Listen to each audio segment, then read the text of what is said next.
Bien-aimé du Seigneur, loué soit Jésus-Christ. Ce dimanche, Jésus répond aux critiques et murmures que lui font scribes et pharisiens parce qu'il mange avec les pécheurs et leur fait bon accueil. Essayons de comprendre d'abord le comportement des pharisiens et des scribes. Jésus avait présenté des qualités prophétiques, si bien que l'hospitalité qu'il accorde aux pécheurs crée beaucoup de confusion. Ne dit-on pas généralement, dis-moi qui tu fréquentes et je te dirai qui tu es. Par ailleurs, il faut se défaire de l'idée selon laquelle les pharisiens excluaient définitivement les pécheurs, mais que non. Leur rigueur envers les pécheurs obéit à une démarche de conversion. Par exemple, dans le livre des Actes des Apôtres, pour qu'un pécheur soit accueilli de nouveau dans la communauté, il fallait que sa conversion soit manifeste par la pénitence, des œuvres et des observances prescrites. En d'autres termes, scribes et pharisiens reprochent à Jésus d'être laxiste et bénévole sur ce point. Alors que Jésus est donc critiqué de transgresser les principes pastoraux en accueillant les pécheurs sans qu'ils aient confessé ouvertement leur conversion, nous découvrons par cette attitude un nouveau visage de Dieu, son vrai visage de Père miséricordieux qui n'attend pas seulement la conversion des pécheurs, mais surtout va à leur rencontre pour cheminer avec eux et les introduire dans cette joie qu'ils avaient perdue au préalable. C'est ce qui illustre la plus belle parabole de Jésus communément appelée parabole du fils prodigue ou encore des deux frères. Mais en réalité, c'est la figure du Père qui est au centre de ce récit. Le Père est face à ses deux fils et ses deux fils sont face à lui. Le Père, qui est la figure de l'unité dans le récit, centre l'attention sur le comportement de Dieu envers les deux fils et sur le comportement de chacun des fils, des deux fils envers Dieu. Le Père n'a jamais cessé d'aimer le Fils qui s'est éloigné. Qu'il ait gaspillé ses biens, cela importe peu. Sa profonde douleur est que le Fils se soit séparé de lui, qu'il s'en soit éloigné. Et quand le Fils décide de se convertir, le premier mouvement est intérieur. Il rentre en lui-même. Le deuxième mouvement le porte chez son Père. J'irai vers mon Père. Et quand le Père aperçoit de loin son Fils, il court à sa rencontre.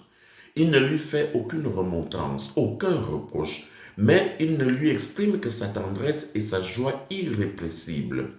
Même les propos de confession préparés par le Fils ne captivent pas l'attention du Père. Ce qui compte, c'est qu'il ait compris l'importance et la nécessité de retourner à la maison. Ceci devrait quand même interpeller les confesseurs, ces confesseurs qui parfois sont prêts à faire des critiques, des remontrances, des reproches et qui par la suite donnent des pénitences pénibles aux pénitents. Si le pécheur a fait la démarche jusqu'au confessionnal, c'est parce qu'il reconnaît le poids de ses fautes. Alors, ne le lui rappelez pas. Communiquez-lui la tendresse miséricordieuse du Père qui redonne vie avec joie.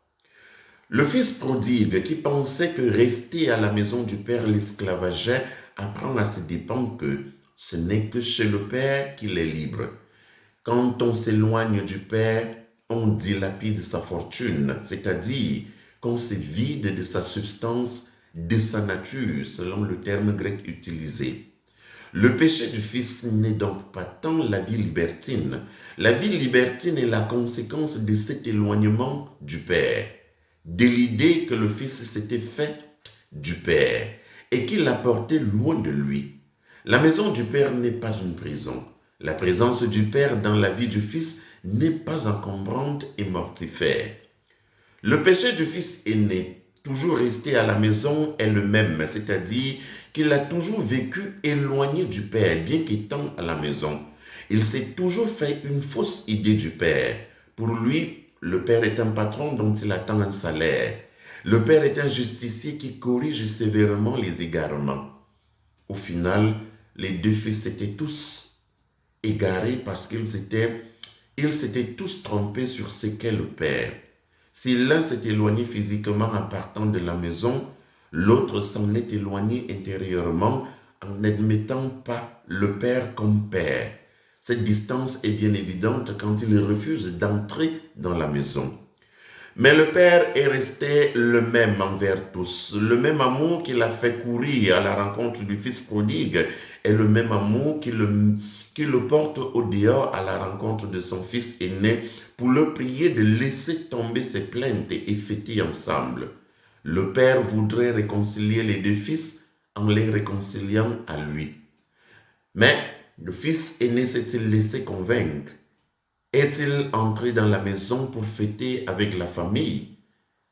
Nous ne le savons pas. Et c'est là où nous comprenons que la conversion du juste est parfois plus difficile que celle du pécheur. Loué soit Jésus-Christ.